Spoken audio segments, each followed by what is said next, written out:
ओम गम गणपते नमः। श्री गणेशाय नमः। श्री हरि श्री लिंग महापुराण 46वां अध्याय। भुवन सिग्न वेश में 7 द्वीपों तथा 7 समुद्रों का वर्णन तथा सर्वत्र भगवान शिव की व्यापकता, स्वयंभू मनवंतर के प्रियव्रतादि राजवंशों का वर्णन, जम्बू द्वीप, कुश द्वीप तथा क्रोंच द्वीप के राजाओं का वर्णन।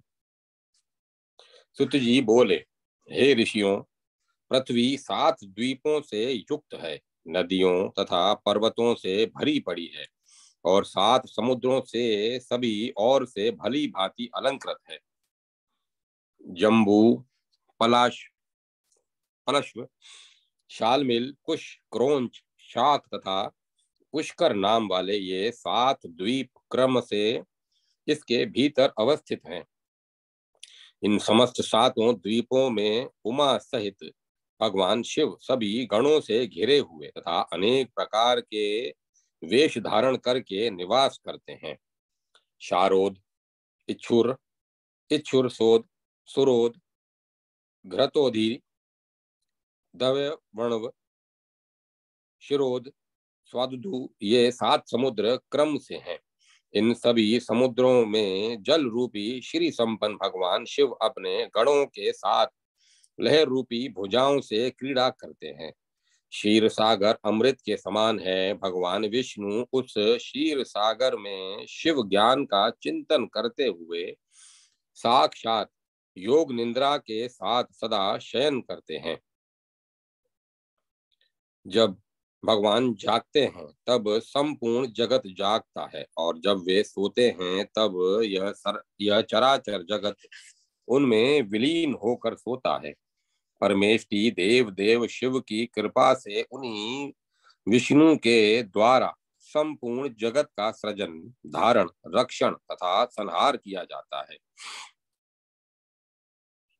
हे मुनि श्रेष्ठों, सुषेणा इस नाम से प्रसिद्ध लोग शंख चक्र गदा धारण शंख चक्र तथा गदा धारण करने वाले पुरुष श्रेष्ठ भगवान अनिरुद्ध का पूजन करते हैं। हे आत्मज्ञानियों में श्रेष्ठ मुनियों, जो लोग अनिरुद्ध पुरुष का ध्यान करते हैं वे सब नारायण तुल्य हैं और सभी संपत्तियों से संपन्न रहते हैं। भगवान सनंदन, सनक, सनातन, बाल, खिल्यागण, सिद्धगण एवं मित्रा वरुण वहां विश्व की उत्पत्ति करने वाले प्रभु श्री हरि की सदा पूजा करते हैं। 7 द्वीपों में अनेक शिखरों वाले ऊंचे ऊंचे पर्वत हैं। कुछ पर्वत गुफाओं सहित समुद्र तक फैले हुए हैं। काल गौरव से वहां बहुत से भूपति राजा हुए हैं, जो क्रोंच के शत्रु कार्तिकेय के पिता प्रभु शिव की कृपा से परम ऐश्वर्य से संपन्न थे। हे ऋषियों, अब मैं स्वयंभू मनवंतर से प्रारंभ करके भूत तथा भविष्य काल में के सभी मनवंतरों के राजाओं का वर्णन आप लोगों से करूंगा। भूत एवं भविष्य काल के सभी मनवंतरों में सभी राजा तुल्य अभिमान वाले तथा तुल्य प्रयोजन वाले थे। स्वयंभू मनु के सभी पौत्र महाबली थे। प्रियव्रत के 10 वीर पुत्र थे।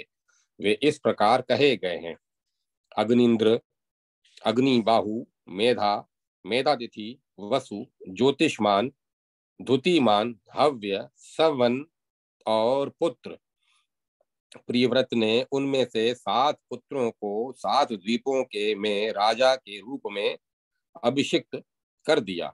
उन्होंने महान बलशाली अग्निंद्र को जम्बू द्वीप का राजा बनाया। उनके द्वारा मेधातिथि पलश द्वीप के राजा बनाए गए। उन राजा प्रियव्रत ने वपुष्मान को शालमिल द्वीप के राजा के रूप में अभिषिक्त किया और ज्योतिषमान को कुश द्वीप का राजा बनाया।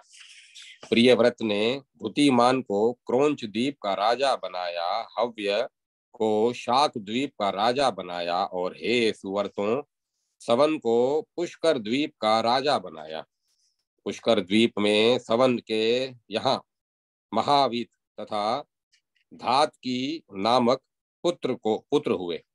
ये दोनों पुत्र पुत्रवानों में श्रेष्ठ हुए। ये उस महात्मा महावीत के नाम से महावीत वर्ष कहा गया है और धातकी के नाम से धातकी खंड कहा गया है।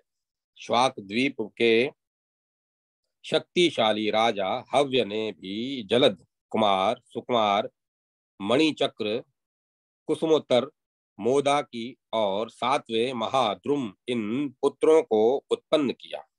जलद के नाम से जलद नामक प्रथम वर्ष कहा जाता है। कुमार के नाम से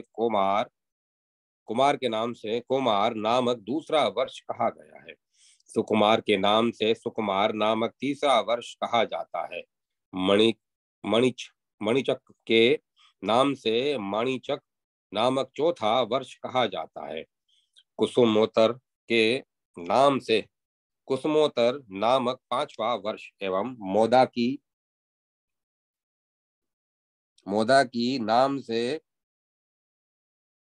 मोदक नामक छठा वर्ष कहा जाता है। महाद्रुम के नाम से सातवें महाद्रुम नामक वर्ष कहा गया है। इस प्रकार इनके नामों से वे 7 वर्ष हैं। क्रोंच द्वीप के राजा धुर्तिमान के भी कुशल, मनुग, उष्ण, पीवर, अंधकार, मुनि और दुंदुबी ये पुत्र उत्पन्न हुए जो धुतिमान के पुत्र थे। उन्हीं के अपने अपने नामों से क्रोंच द्वीप में स्थित शुभ देश प्रसिद्ध हुए। कुशल के देश को कुशल, मुनग के देश को मनुनुग, उषण के देश को उषण और पीवर के देश को पीवर कहा गया है। अंधकार के देश को उनके नाम पर अंधकार कहा गया है। मुनि के देश को मुनि कहा गया है और दुंदुबी के देश को दुंदुबी कहा गया है। क्रोंच द्वीप में ये 7 प्रकाशमान जनपद देश हैं। कुश द्वीप के राजा ज्योतिषमान के 7 महापराक्रमी पुत्र हुए। ये उद्भिद, वेणुमान, द्विरथ, लवण, धृति, छठे प्रभाकर और 7वें कपिल कहे गए हैं। उद्भिद के नाम से पहला वर्ष उद्भिद, वेणुमान के नाम से दूसरा वर्ष वेणुमंडल, द्वेरथ के नाम से तीसरा वर्ष द्वेरथ और लवण के नाम से चौथा वर्ष लवण कहा गया है। इसी प्रकार धृति के नाम से 5वां वर्ष धृति, प्रभाकर के नाम से छठा उत्तम वर्ष प्रभाकर और कपिल के नाम से 7वां वर्ष कपिल कहा गया है। शालमली द्वीप के राजा वपुष्मान के भी 7 पुत्र हुए। ये पृथक पृथक देशों के राजा बने। श्वेत, हरित, जीमुत, लोहित, वेदुत, मानस और 7वां सुप्रभ ये पुत्रों के नाम हैं। श्वेत के देश को श्वेत, हरित के देश को हरित, जीमुत के देश को जीमुत, रोहित के देश को रोहित, वेदुत के देश को वेदुत, न मानस के देश को मानस और सुप्रभ के देश को सुप्रभ कहा गया है। इस प्रकार राजाओं के नाम से 7 देश हैं। अब मैं जम्बू द्वीप के बाहर स्थित पलश द्वीप का वर्णन करूंगा। पलश द्वीप के राजा मेधातिथि के 7 पुत्र थे। वे 7 पलश द्वीप में अलग अलग देशों के शासक नरेश हुए। उनमें शांत भवत ज्येष्ठ थे। उस द्वीप के में 7 देश हैं। उस शांत भय के बाद शिशिर, सुखोदय, आनंद, शिव, शेमक और ध्रुव ये अन्य पुत्रों के नाम थे। स्वयंभू मनवंतर में उनके नामों से द्वीप के भगानुसार 7 वर्ष देश बसाए गए। मेधातिथि के पलश द्वीप निवासी उन पुत्रों द्वारा वर्णाश्रम धर्म से संपन्न प्रजाएं वहां बसाई गई। पलश द्वीप तथा शाक द्वीप आदि पांचों द्वीपों में वर्ण एवं आश्रम के धर्मों का सम्यक पालन होता था। हे श्रेष्ठ द्विजों, इन पांचों द्वीपों में सुख, आयु, स्वरूप, बल तथा धर्म सबके लिए समान बताया गया है। सभी लोग सदा रुद्र के अर्चन में लीन रहते हैं तथा महेश्वर के में भक्ति रखते हैं।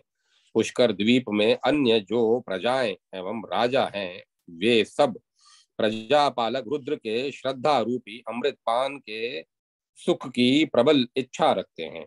इस प्रकार श्री लिंग महापुराण के अंतर्गत पूर्व भाग में भुवन कोश में द्वीप द्वीपेश्वर कथन नामक 46वां अध्याय पूर्ण हुआ।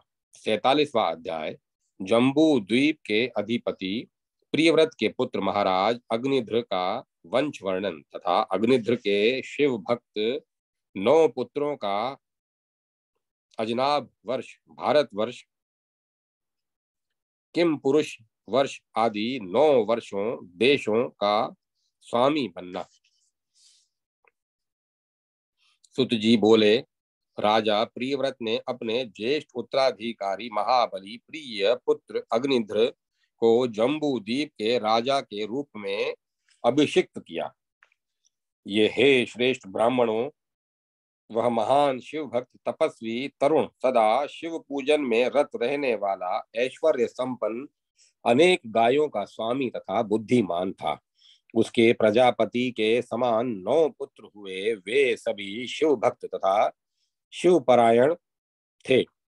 उनमें ज्येष्ठ पुत्र नाभि नाम से प्रसिद्ध था। उसके छोटे भाई का नाम किम पुरुष था। तीसरा पुत्र हरिवर्ष तथा चौथा पुरुष इलाव्रत था। रमय 5वां पुत्र था। हिरण्यमान 6ठा पुत्र कहा जाता है।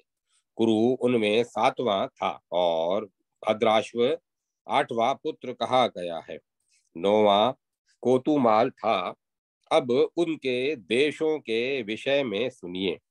पिता ने ज्येष्ठ पुत्र नाभि को दक्षिण में स्थित हेम नामक वर्ष देश प्रदान किया।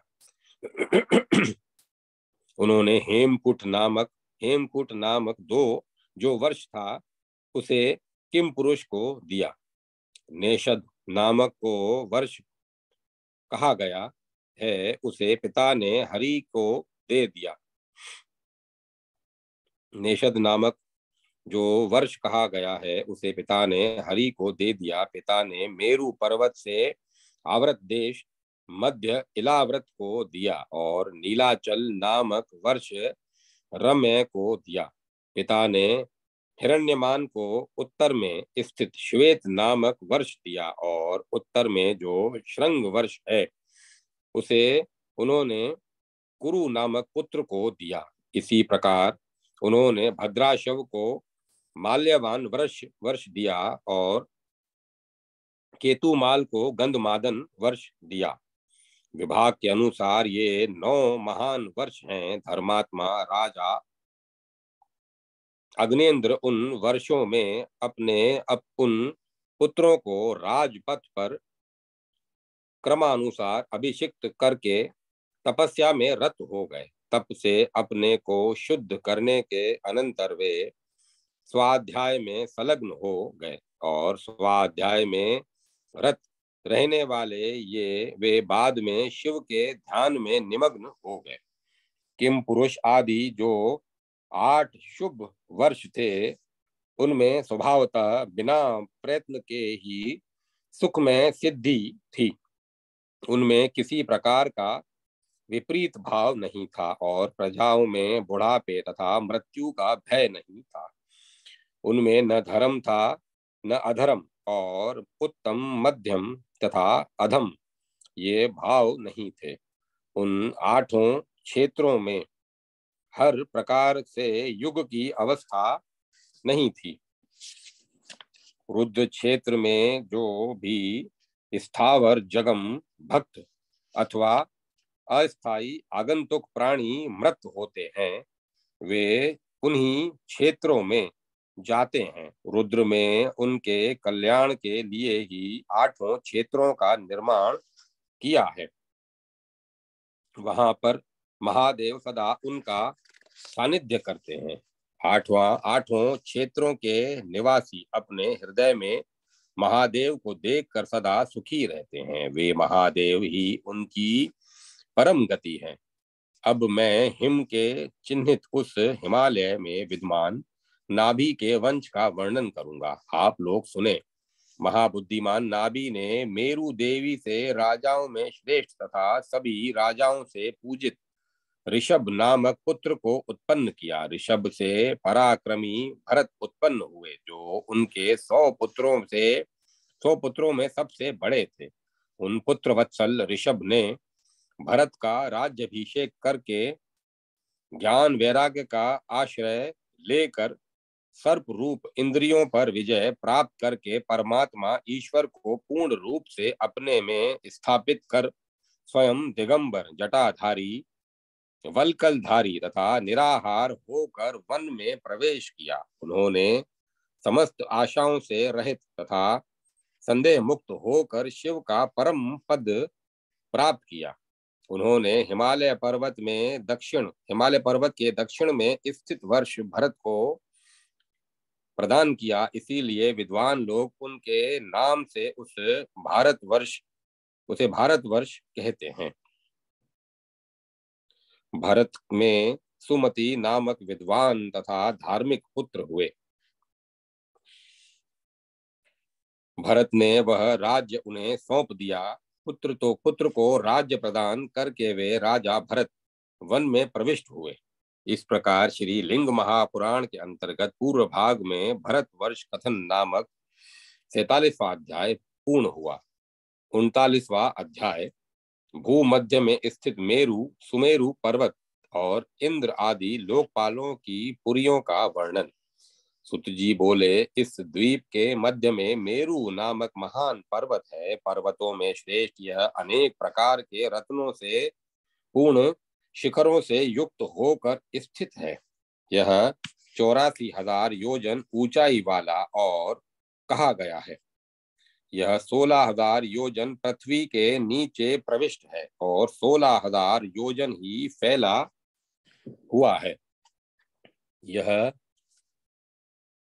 एक चौड़े शराब कसोरा के समान स्थित है और 20-32,000 योजन चोटी पर फैला हुआ है। इसका घेरा इसके विस्तार से 3 गुना है। यह महेश्वर के शुभ शरीर के स्पर्श से सुवर्त का हो गया है।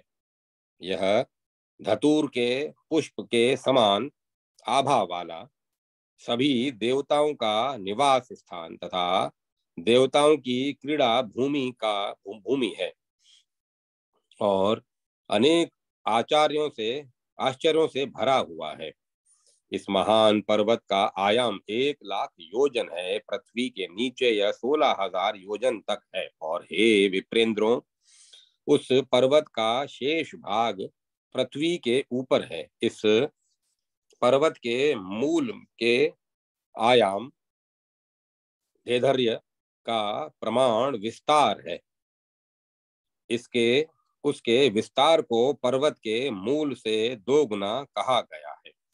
यह पूर्व में पद्मराग की आभा के समान, दक्षिण में स्वर्ण के समान, पश्चिम में नीलमणि के समान और उत्तर में मूंगे के समान है। इसके पूर्व भाग में अमरावती इंद्रपुरी है और अनेक प्रकार के महलों से युक्त, अनेक देवताओं से भरी हुई और मणिमय जालों से घिरी हुई है।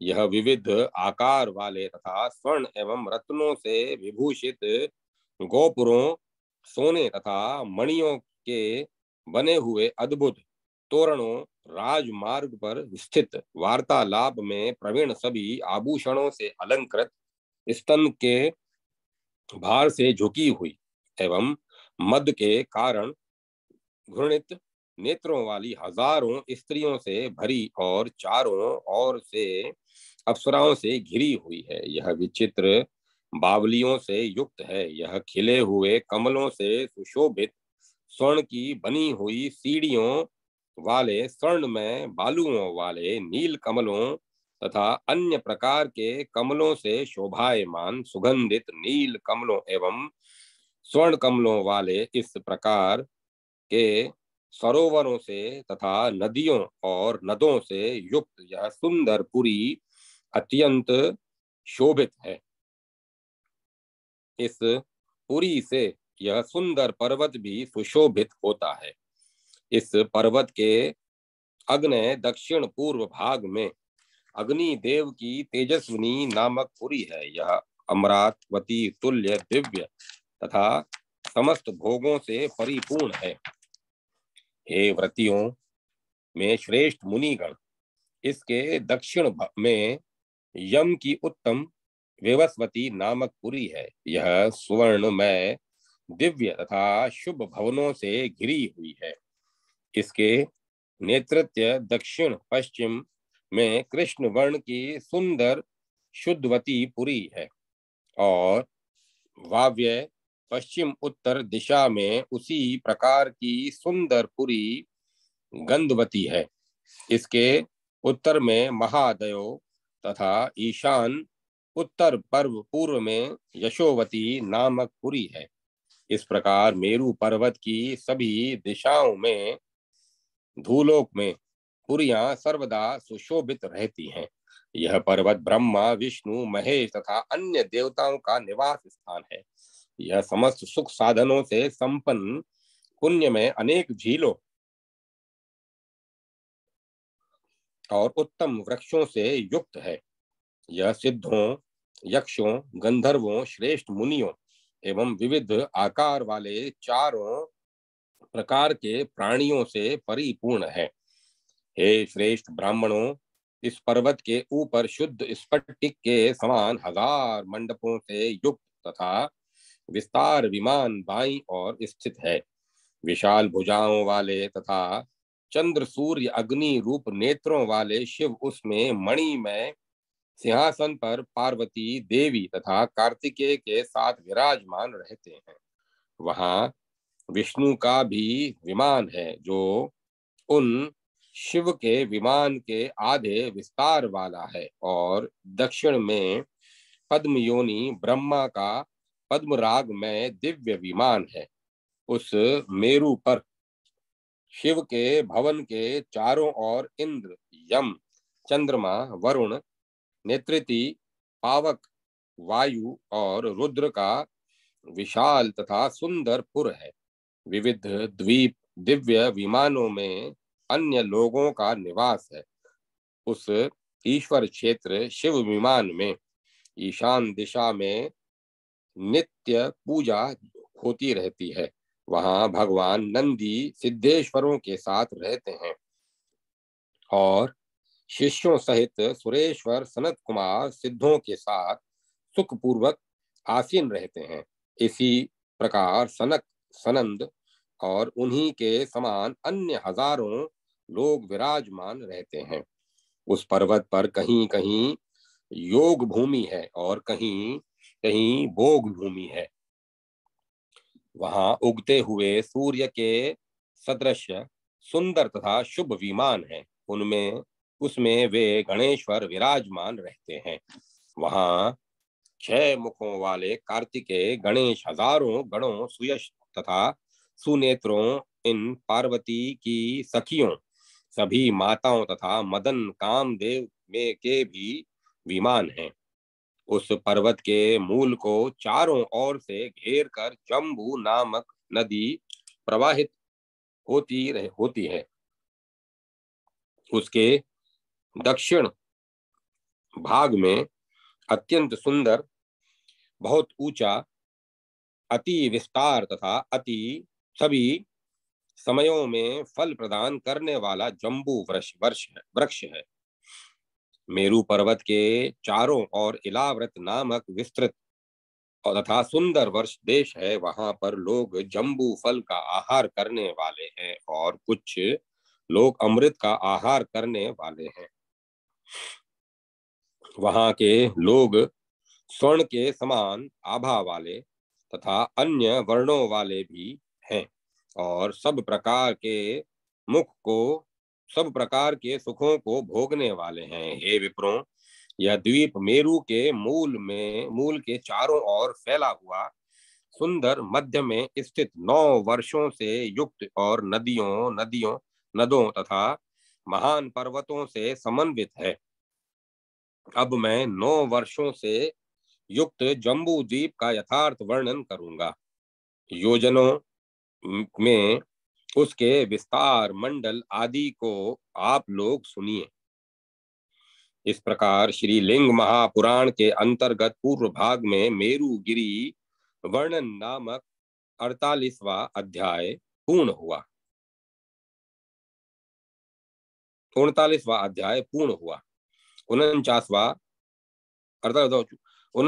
अध्याय जम्बू द्वीप का विस्तार वर्णन, वहां के कुल पर्वतों, नदियों, वनों तथा वहां रहने वाले लोगों का वर्णन।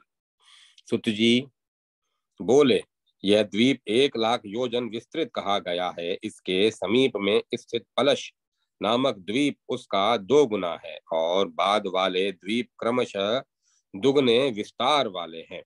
समुद्रों सहित यह पृथ्वी 50 करोड़ योजन विस्तृत है। यह 7 द्वीपों से युक्त लोकालोक पर्वतों से घिरी हुई है तथा अत्यंत सुंदर है।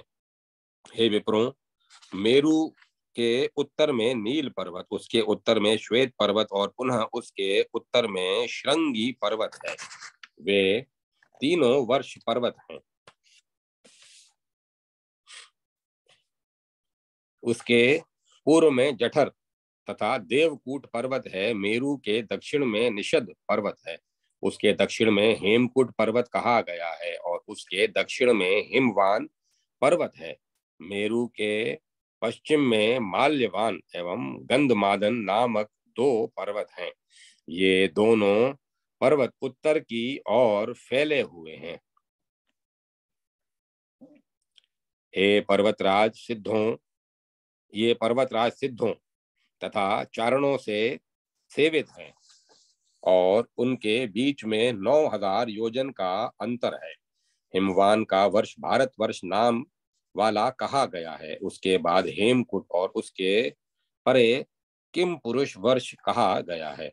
हेमकूट से परे नेषद है। उसके परे हरि वर्ष कहा गया है। हरि वर्ष और मेरु से परे शुभ इलाव्रत है। इलाव्रत से परे नील एवं रम्यक कहे गए हैं। रम्यक से परे श्वेत है। उसके परे हिरण्यमय नामक वर्ष कहा गया है। हिरण्यमय से परे श्रृंगी पर्वत है और उसके परे कुरु वर्ष कहा गया है। धनुष के आकार वाले इन दोनों वर्षों को दक्षिण तथा उत्तर में स्थित जानना चाहिए। इन 4 बड़े वर्ष अन्य 4 बड़े वर्ष हैं। मध्य में इलाव्रत है। मेरु के पश्चिम पूर्व में 2 वर्ष हैं जो छोटे कहे गए हैं। निषद के बाद वेदी का अर्ध भाग उत्तर माना गया है। वेदी के अर्ध भाग में दक्षिण में 3 वर्ष और उत्तर भाग में भी 3 वर्ष माने गए हैं। नील के दक्षिण और निषद के उत्तर में उन दोनों के बीच मेरु के मध्य इलाव्रत वर्ष को जानना चाहिए। माल्यवान नामक महापर्वत उत्तर की ओर फैला हुआ है। यह ऊपर की ओर 2,000 योजन फैला है। उसका आयाम 34,000 योजन बताया गया है। उसके पश्चिम में गंधमादन पर्वत को जानना चाहिए। उसे आयाम में माल्यवान के समान विस्तृत समझना चाहिए। जम्बू द्वीप के विस्तार से चारों ओर यह पर्वत बराबर फैला है। ऊंचे पर्वों वाले ये 6 वर्ष पर्वत पूर्व की ओर फैले हुए हैं और पूर्वी तथा पश्चिमी समुद्रों से दोनों ओर से बंधे हुए हैं। हिमवान सदा बर्फ से आच्छादित रहता है। हेमकुट स्वर्ण में युक्त है। निषद पर्वत मध्यकालीन सूर्य के समान स्वर्ण में कहा गया है।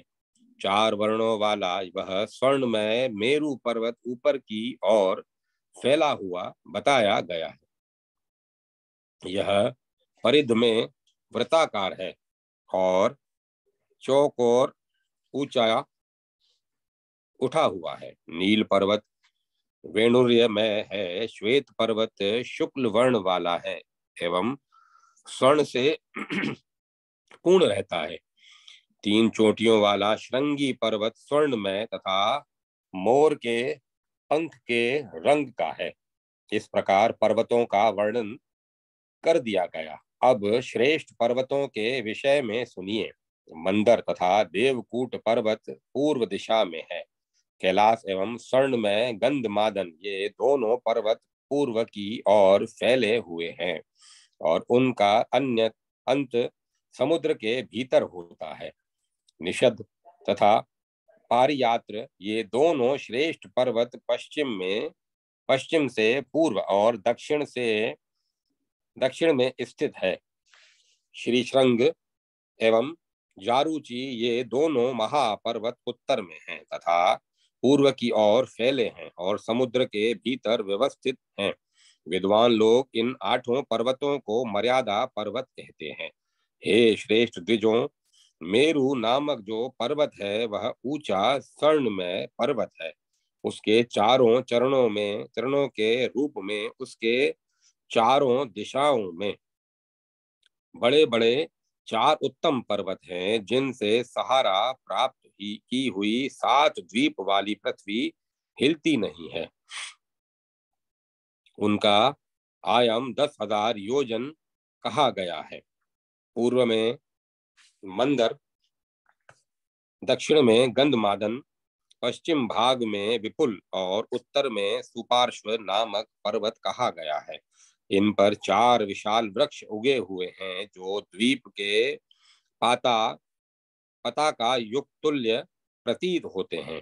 मंदिर पर्वत की चोटी पर कदम्ब का विशाल वृक्ष है। यह पताकाओं का राजा है और यह लंबी लटकती हुई शाखाओं वाला है। यह कदम्ब वृक्ष वृक्ष वृक्ष चैत्यपादक पवित्र स्थान में लगे वृक्ष के रूप में प्रतिष्ठित है। दक्षिण में स्थित गंधमादन पर्वत के शिखर पर सदा देवताओं से सेवित पवित्र फलों से संपन्न तथा पुरुषों से सुशोभित जम्बू वृक्ष है। यह जम्बू वृक्ष दक्षिण द्वीप में पताका के रूप में है और सभी लोकों में प्रसिद्ध है। पश्चिम में महात्मा विपुल पर्वत की चोटी पर पीपल का महान वृक्ष उगा हुआ है। वह भी चैत्यपादक पवित्र वृक्ष के रूप में प्रतिष्ठित है। उत्तर में सुपार्श्व पर्वत के शिखर पर विशाल बरगद का वृक्ष उगा हुआ है जो मोटे स्कंद वाला तथा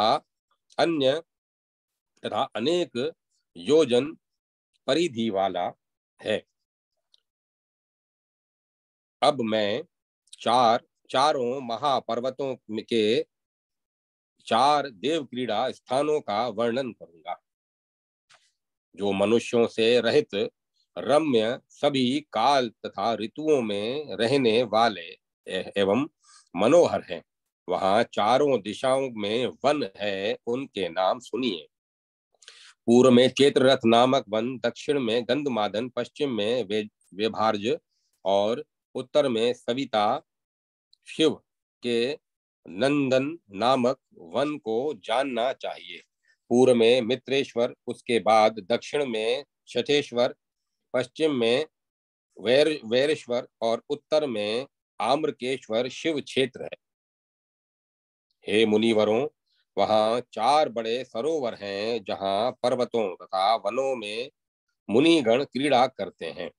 पूर्व में अरुणोद सर, दक्षिण में मानस सर, पश्चिम में सितोद सर और उत्तर में महाभद्र सर बताया गया है।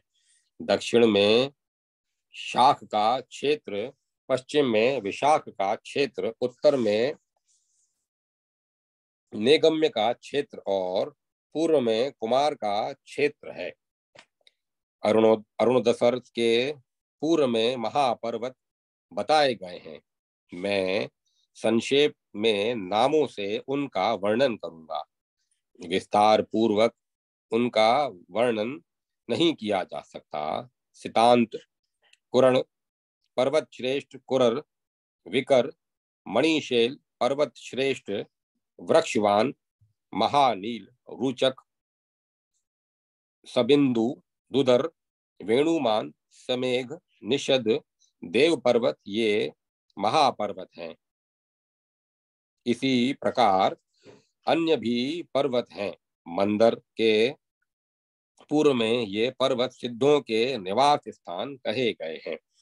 उन पर्वतों पर गुफाओं में तथा वनों में रुद्र एवं नारायण विष्णु के दिव्य क्षेत्र हैं। वहां मानस सरोवर के दक्षिण में जो महान पर्वत कहे जाते हैं, अब मैं संक्षेप में उन सब का वर्णन करता हूँ। शैल विशिर पर्वतों में उत्तर शिखर, एक श्रृंग, महाशूल, गजशैल, पिशाचक, पंचशैल, कैलाश पर्वत श्रेष्ठ हिमवान ये 7 देवताओं के द्वारा सेवित उत्कट तथा उत्तम पर्वत हैं। उन सभी पर्वतों पर और वनों में श्रेष्ठ देवताओं के द्वारा दिव्य रुद्र क्षेत्र स्थापित किए गए हैं। इस प्रकार दक्षिण दिशा में स्थित पर्वतों को बता दिया गया। अब मैं आप लोगों को पश्चिम में विद्यमान पर्वतों को बताता हूँ। सिद्धोदक सितोदक सितोद के पश्चिम में सुरप, महाबल, कुमुद, मधुमान, अंजन, मुकुट, कृष्ण, पांडुर, सहस्त्र शिखर, शैलेंद्र, पारिजात और पर्वतों में उत्तम श्री शृंग है।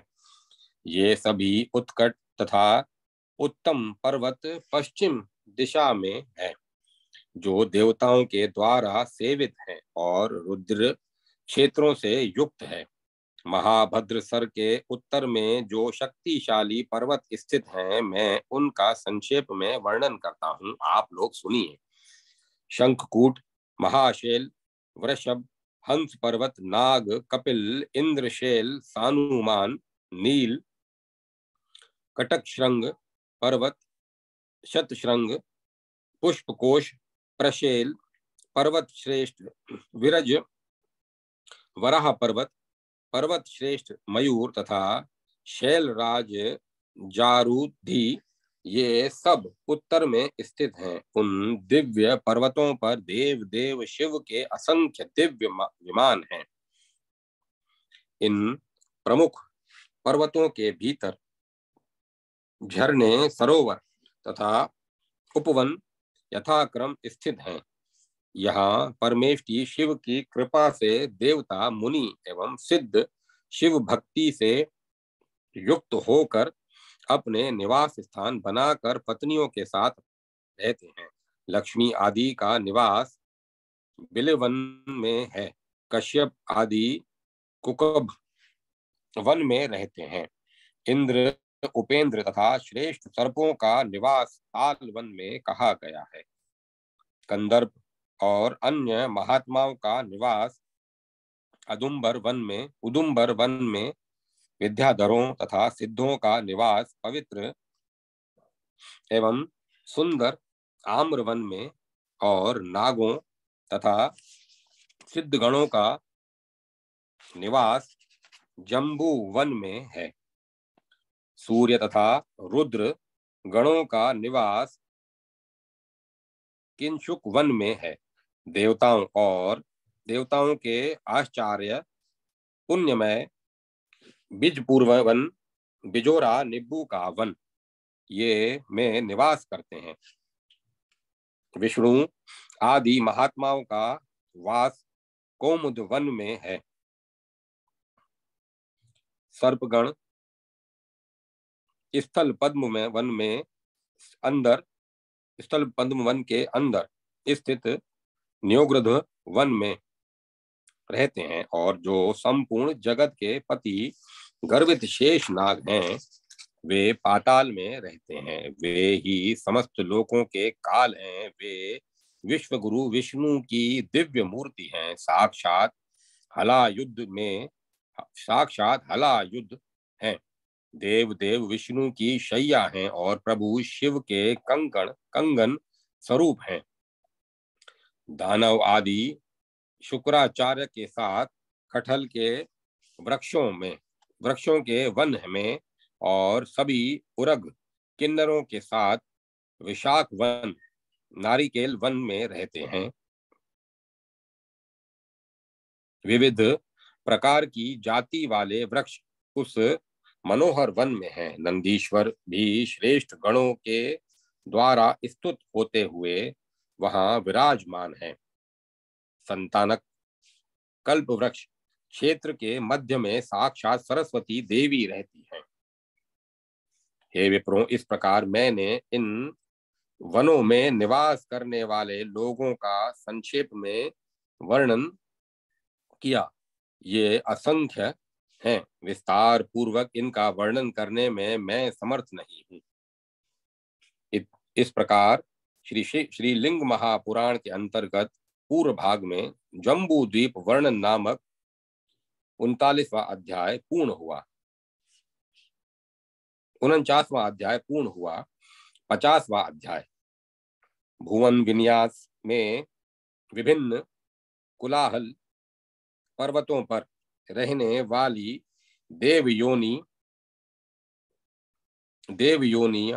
योनियों आदि का वर्णन। सुत जी बोले, इंद्र शितांत के शिखर पर विद्यमान सुंदर पारिजात वन में रहते हैं। उसके पूर्व में कुमुद पर्वत की चोटी है, वह बहुत विस्तृत है। हे श्रेष्ठ द्विजों, वहां दानवों के 8 पुर कहे गए हैं। हे श्रेष्ठ द्विजों, पवित्र स्वर्ण कोटर में नीलक नामक महान राक्षसों के 68 पुर बताए गए हैं। हे सुवर्तों, पर्वत श्रेष्ठ महानील पर भी घोड़े के समान मुख वाले प्रधान किन्नरों के 15 पुर हैं, और महान पर्वत वेणुसोध पर विद्याधरों के 3 पुर हैं। श्रीमान गरुड़ वेंकुट पर्वत पर और नील लोहित रुद्र करंज पर्वत पर निवास करते हैं। वसुओं का निवास वसुधरा में बताया गया है। गिरिश्रेष्ठ रतनधार पर महात्मा सप्तऋषियों के 7 पवित्र स्थान हैं, जो सिद्धों के वास से युक्त हैं। पर्वतों में उत्तम एक श्रृंग पर्वत पर प्रजापति का महान आवास है। गजशेल पर दुर्गा आदि तथा सुमेध पर वसुगण रहते हैं। पर्वतों में उत्तम हेम कक्ष पर्वत पर 80 देवपुरियां हैं। वहां आदित्य गण, रुद्र गण तथा दोनों अश्वनी कुमार निवास करते हैं। सुनील पर्वत पर राक्षसों के 500 करोड़ निवास स्थान हैं। पंचकूट पर 5 करोड़ पुर हैं। शतशृंग पर अमित तेजस्वी यक्षों के पुर हैं। ताम्रभ पर्वत पर क्रादवेयों का और वैशाख पर्वत पर गुह का निवास स्थान है। हे श्रेष्ठ मुनियों, श्वेतोधर पर्वत पर महात्मा स्वर्ण का, पिशाचक पर कुबेर का और हरिकूट पर विष्णु का आवास है। कुमुद पर्वत पर किन्नरों का आवास है। अंजन पर्वत पर चारणों का निवास स्थान है। कृष्ण पर्वत पर गंधर्वों का निवास स्थान है। हे श्रेष्ठ विप्रों, पांडुर पर्वत पर विद्याधरों के 7 पुर हैं, जो सभी प्रकार के भोगों से युक्त है। हे द्विजों, सहस्त्र शिखर पर्वत पर भयानक कर्म वाले इंद्र शत्रु दैत्यों के 7,000 पुर हैं। हे मुनीश्वरों, पुष्प केतु मुकुट पर्वत पर पनगों का आवास है। वेवस्वत, सोम, वायु और नागाधिपति के 4 निवास स्थान शैलराज तक्षक पर है। ब्रह्मा, विष्णु, रुद्र, इंद्र, महात्मा, गुह, कुबेर, सोम तथा अन्य महात्माओं के मुख्य निवास स्थान मर्यादा पर्वतों पर है। सर्वव्यापी शिव भगवती उमा के नाम से उमा के ना सर्वव्यापी शिव भगवती उमा के साथ श्री कंठ पर्वत की गुफाओं में निवास करते हैं। सभी देवताओं के ईश्वर शिव का आधिपत्य श्री कंठ पर्वत पर है। इस ब्रह्मांड की उत्पत्ति श्री कंठ से ही हुई है, इसमें संदेह नहीं है। अनंत, ईश आदि इनमें से प्रत्येक देवता ब्रह्मांड रक्षक है। अतः वे चक्रवर्ती तथा विधेश्वर कहे गए हैं। अब मैं मर्यादा पर्वतों पर श्रीकंठ से अधिष्ठित स्थानों का संक्षेप में वर्णन करता हूँ, आप लोग सुनिए। मैं श्रीकंठ से अधिष्ठित कालाग्नि शिव पर्यंत इस संपूर्ण चराचर जगत का विस्तार पूर्वक वर्णन कैसे कर सकता हूँ।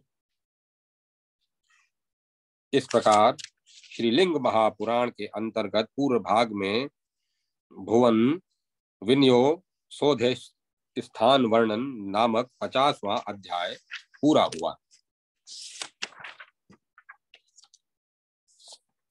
91वां अध्याय।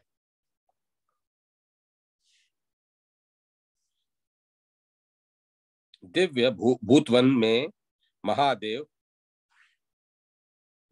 के निवास स्थान का वर्णन, कैलाश तथा वहां की पवित्र नदियों का वर्णन। सुत जी बोले, बड़ी बड़ी चोटियों वाले अत्यंत सुंदर स्वर्ण, वैडूर्य, माणिक्य, नीलम, गोमेद तथा अन्य बहुमूल्य मणियों से निर्मित स्वच्छ पवित्र 100,000 शाखाओं से युक्त सभी प्रकार के वृक्षों से मंडित चंपक, अशोक, पुनाग, बकुल तथा असन से विभूषित पारिजात से परिपूर्ण अनेक प्रकार के पक्षियों से भरे हुए सैकड़ों प्रकार के धातुओं से विचित्रित अद्भुत पुष्पों से युक्त नीचे तक लटकती हुई पुष्प शाखाओं से युक्त नितंब वाले नानाविध पशु समूहों से भरे हुए अनेक धाराओं से युक्त स्वच्छ तथा स्वादिष्ट जल वाले अनेक विध पुष्पों से भरे हुए निर्जरों से विभूषित और बहती हुई धाराओं तथा उनमें तैरते हुए पुष्प गुच्छों से सुशोभित देवकूट पर्वत पर उसके मध्य में मनोहर वर्ण वाला गहरी जड़ों तथा अनेक स्कंधों से युक्त वृक्षों वाला मनोहर घनी छाया वाला 10 योजन मंडल परिधि वाला तथा अनेक भूत गणों के निवास स्थानों में से समन्वित भूतवन नामक वन है। वहां महादेव महात्मा भगवान शंकर का कांतिमान निवास स्थान है। वह महामणियों से विभूषित स्वर्ण की 4 दीवारियों से युक्त मणिमय तोरणों से मंडित स्फटिक के बने हुए विचित्र गोपुरों से युक्त भूमि पर इधर उधर शुभ आस्तरणों से ढके हुए शिवजी के द्वारा अधिष्ठित सुंदर तथा मणिमय सिंहासनों से युक्त कभी न मुरझाने वाले अनेक रंगों के फूलों से विभूषित उत्तम भुवनों से युक्त स्फटिक के स्तंभों वाले अत्यंत विचित्र मंडपों से समन्वित ब्रह्मा, इंद्र तथा भूपेंद्र के द्वारा पूजित सभी भूत गणों से संयुक्त वराह, गज, सिंह, वृष, शार्दुल, करभ, गिद्ध, उल्लू, मृग, उष्ट्र तथा अज के समान मुख वाले, पर्वत के शिखर के समान स्थूल, सुंदर भयानक सिंह के समान केशों तथा रोमों वाले, बड़ी भुजाओं वाले, अनेक वर्ण तथा आकार वाले, विभिन्न आसनों से बैठे हुए, प्रभा में मुख वाले, भव्य चरित्र वाले, ब्रह्मा, इंद्र, विष्णु के तुल्य प्रतीत होने वाले तथा अणिमा आदि गुणों से समन्वित नंदीश्वर आदि विविध प्रमथों से सुशोभित देवताओं तथा महापरिषदों से नित्य परिपूर्ण रहता है। वहां देवता लोग भूतपति शिव की नित्य पूजा करते हैं। प्रथम गण झांझ, शंख, पटह, भेरी, डिंडम तथा गौमुख वाद यंत्रों द्वारा ललित तथा मधुर गानों के द्वारा नाचने कूदने तथा गर्जन ध्वनि के द्वारा प्रमथपति महादेव की पूजा करते हैं। वहां सिद्ध, ऋषि, देवता, गंधर्व, महात्मा, ब्रह्मा, उपेंद्र आदि तथा अन्य लोग शंकर की पूजा करते हैं। जहाँ शंकर की पूजा होती है वह सुंदर शिखर दो भागों में बटा हुआ तथा शंख के समान कांतिमान प्रतीत होता है। कैलाश यक्षों के राजा महात्मा कुबेर का, करोड़ों यक्षों का तथा अन्य महात्माओं का निवास स्थान है। वहां देवादिदेव शिव का विशाल भवन है। शिव जी उस भवन में उमा तथा अपने गणों के साथ सदा विराजमान रहते हैं। वहां कुबेर के सुंदर शिखर पर बहुत जल से भरी हुई सोने तथा माणियों से निर्मित सीढ़ियों वाली और कुमुद पुष्पों से युक्त मंदाकिनी नामक नदी है। वहां पुण्यदायिनी तथा पवित्र मंदाकिनी नदी गंध स्पर्श गुणों से युक्त स्वर्णमय कमलों, नील वैदुर्य के पत्तों, गंध युक्त विशाल उत्पलों और कुमुद तथा महापद्मों से अलंकृत यक्षों तथा गंधर्वों की स्त्रियों और अप्सराओं से सेवित एवं देवता, दानव, गंधर्व, यक्ष, राक्षस, किन्नरों के द्वारा उपस्पृष्ट स्नान पान के लिए उपयुक्त जल वाली है। उसके उत्तर भाग में शिव जी का वैदुर्य मणि निर्मित सुंदर भवन है। वहां अविनाशी शंकर निवास करते हैं। हे द्विजों, उसके पूर्व दक्षिण में कनकनंदा कनकनंदा के तट पर हजारों द्विजों से सेवित और पशुओं तथा पक्षियों से भरा हुआ एक वन है। वहां भी कैलाश तुल्य भवन में शिव जी उमा तथा गणों के साथ क्रीड़ा करते हैं। नंदा के पश्चिमी तट पर थोड़ी दूर दक्षिण में अनेक महलों से युक्त रुद्रपुरी नामक नगर है। वहां भी शिव जी सैकड़ों रूप धारण करके उमा तथा गणों के साथ क्रीड़ा करते हैं। उसे शिवालय कहा जाता है। इस प्रकार हे मुनि श्रेष्ठों, प्रत्येक द्वीप में, पर्वतों पर, वनों में, नदी नद सरोवरों के तटों पर और समुद्रों के संगमों पर भगवान शिव के सैकड़ों हजारों निवास स्थान हैं। इस प्रकार श्री लिंग महापुराण के अंतर्गत पूर्व भाग में विविध